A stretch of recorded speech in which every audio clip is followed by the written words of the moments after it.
जिन संस्थानों से आपका संबंध है उन पर करप्शन रूपी अन्याय को खत्म करने की बहुत बड़ी जिम्मेदारी है।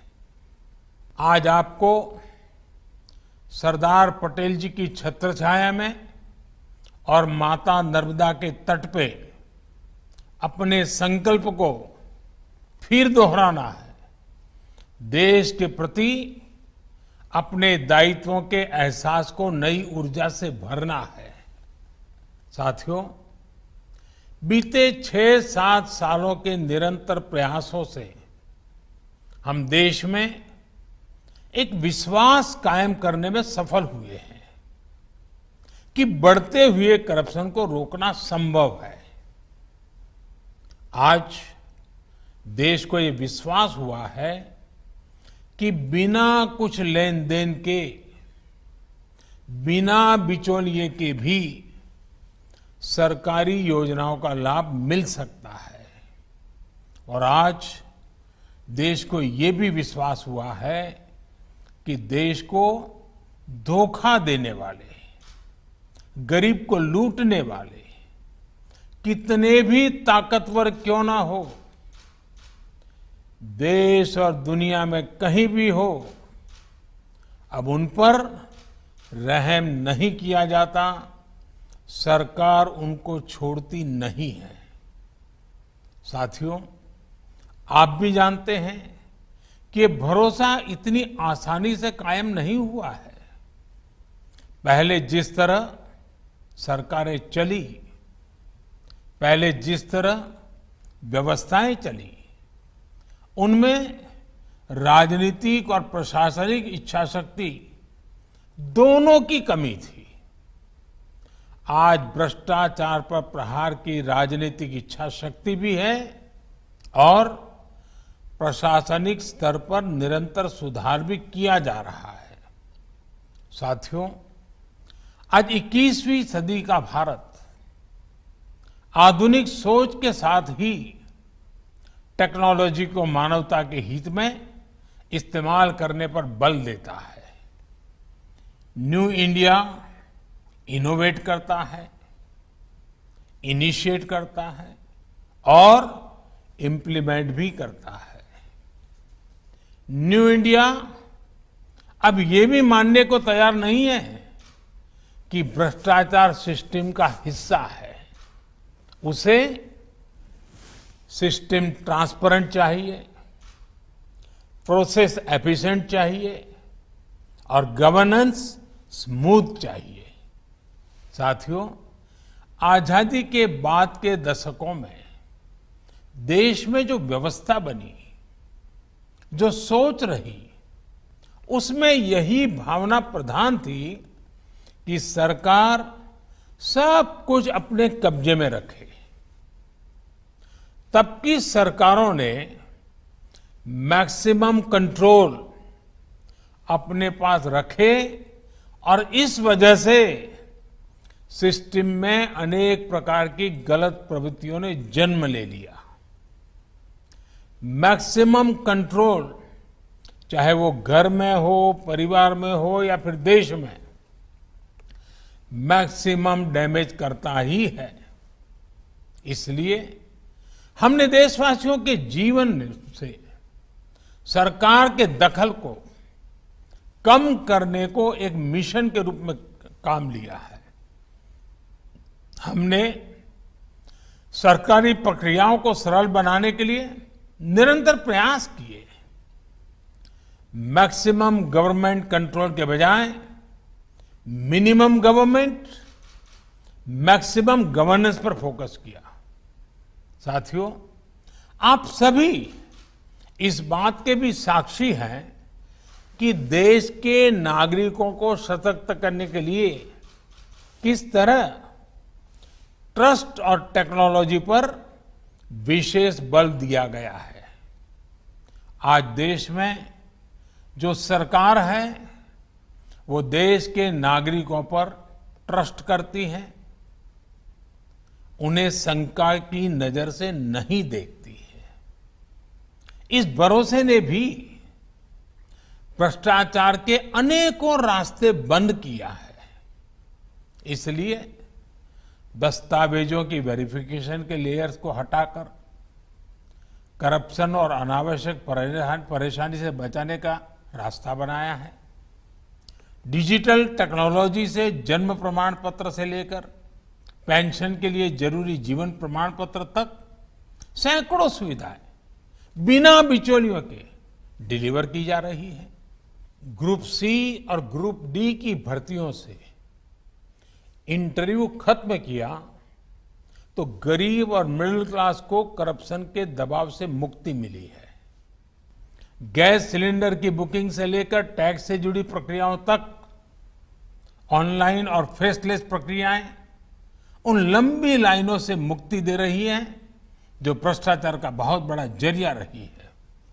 साथियों, ट्रस्ट और टेक्नोलॉजी से एफिशिएंट गवर्नेंस और ईज ऑफ डूइंग बिजनेस पर क्या असर हुआ है, ये आप सभी भली भांति जानते हैं। परमिशन और कंप्लायंस के नाम पर, बिजनेस को शुरू करने और बंद करने के नाम पर, बैंकों से लोन लेने या लोन को रफा दफा करने को लेकर जो कुछ भी अतीत में हुआ है, जो देश को नुकसान हुआ है, उसे अब ठीक किया जा रहा है। बीते सालों में सैकड़ों ऐसे पुराने कानूनों के जाल को हमने साफ किया है और आज की चुनौतियों को देखते हुए सख्त नए कानून भी देश को दिए हैं। हजारों कंप्लायंस और भांति भांति के एनओसी, तरह तरह की परमिशंस के नाम पर करप्शन का कैसा खेल चलता था, ये आपसे बेहतर कौन जानता है। बीते सालों में हजारों कंप्लायंसेस खत्म किए जा चुके हैं और आने वाले समय में ऐसे हजारों कंप्लायंसेस और खत्म करने का इरादा है। अधिकतर परमिशंस को फेसलेस किया जा चुका है और सेल्फ असेसमेंट, सेल्फ डिक्लेरेशन जैसी प्रक्रियाओं को बिजनेस के लिए भी प्रोत्साहित किया जा रहा है। जैम यानी गवर्नमेंट ई मार्केट प्लेस की वजह से सरकारी खरीद और ई टेंडरिंग में पारदर्शिता आई है, उलझनें कम हुई है।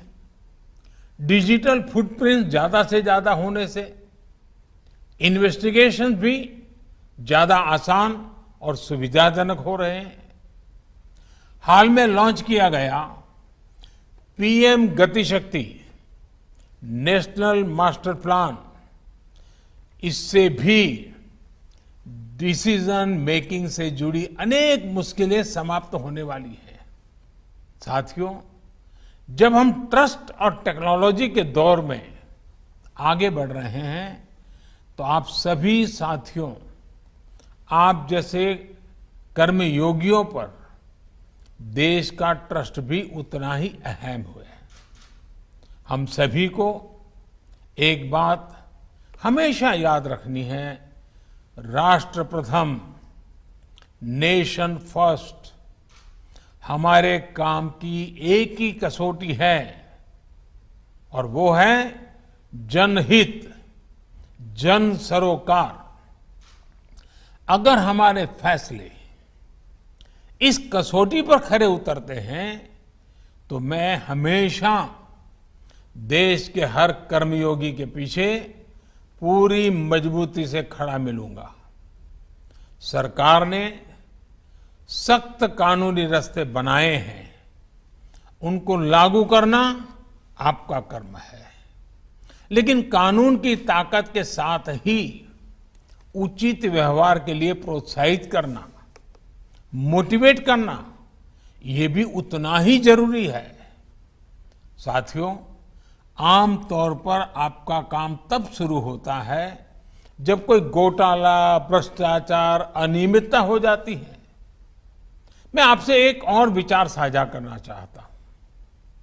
ऐसा क्यों नहीं हो सकता कि हम प्रिवेंटिव विजिलेंस पर काम करें? अगर हम सतर्क हैं, अलर्ट है तो ये काम आसानी से किया जा सकता है। आप तकनीक का, अपने अनुभव का सहारा लेकर इस व्यवस्था को और मजबूत कर सकते हैं। प्रिवेंटिव विजिलेंस के लिए सतर्कता, तकनीक के साथ ही प्रक्रिया में सरलता, स्पष्टता, ट्रांसपेरेंसी, इसे लाकर हम कई बड़े बदलाव ला सकते हैं। आज देश में कई सरकारी विभाग, बैंक, पीएसयू, वित्तीय संस्थान प्रिवेंटिव विजिलेंस की दिशा में कई महत्वपूर्ण काम कर रहे हैं। हम सभी ने अपने घरों में अनेक बार सुना है, prevention is better than cure. आप कोशिश करें कि प्रिवेंटिव विजिलेंस आपकी कार्य प्रणाली का हिस्सा बने। इससे एक तो आपका काम आसान होगा, दूसरा देश के समय, संसाधन, शक्ति को बचाया जा सकेगा। मुझे बताया गया है कि इसे देखते हुए सीबीसी ने अपनी नियमावली में कुछ सुधार किए हैं। इस रूल बुक में ई सतर्कता पर एक अतिरिक्त अध्याय जोड़ा गया है। अपराध करने वाले तो हर महीने, हर दिन नए नए तरीके खोज लेते हैं। ऐसे में हमें उनसे 2 कदम आगे ही रहना है। साथियों, आपको याद रखना है कि आपकी साझेदारी इस मिट्टी से है, मां भारती से है।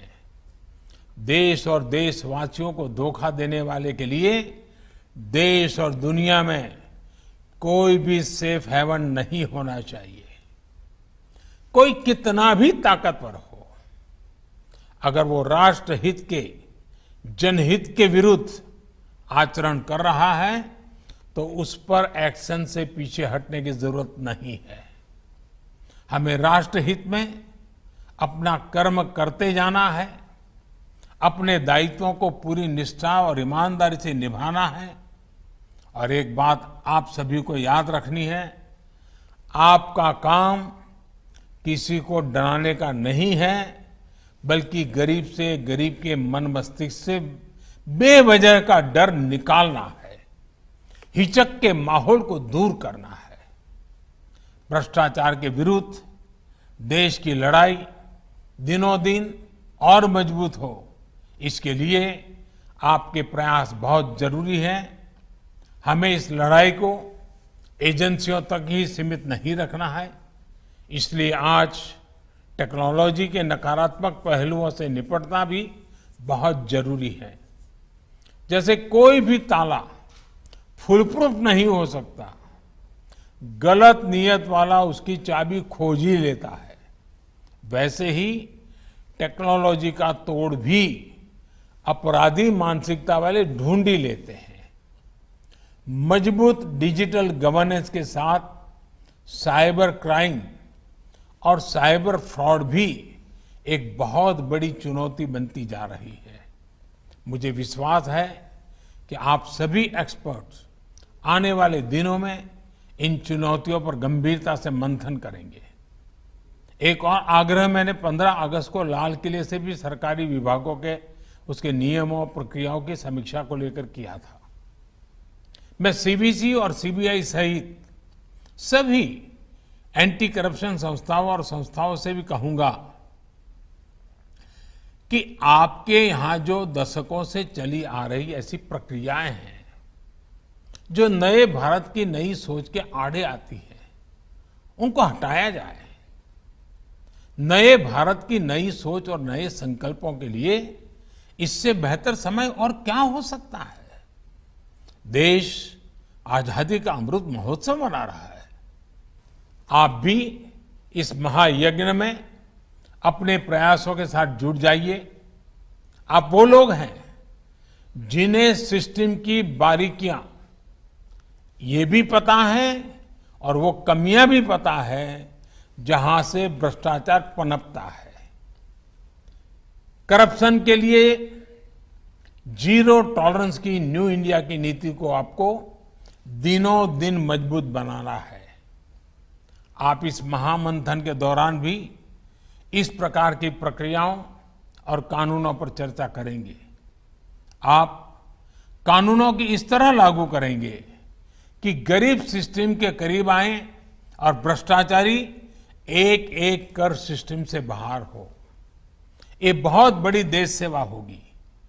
आजादी के अमृत काल में करप्शन मुक्त समाज के निर्माण के लिए आप इनोवेशंस के साथ आगे बढ़ेंगे। इसी कामना के साथ आपको बहुत बहुत शुभकामनाएं, बहुत बहुत धन्यवाद।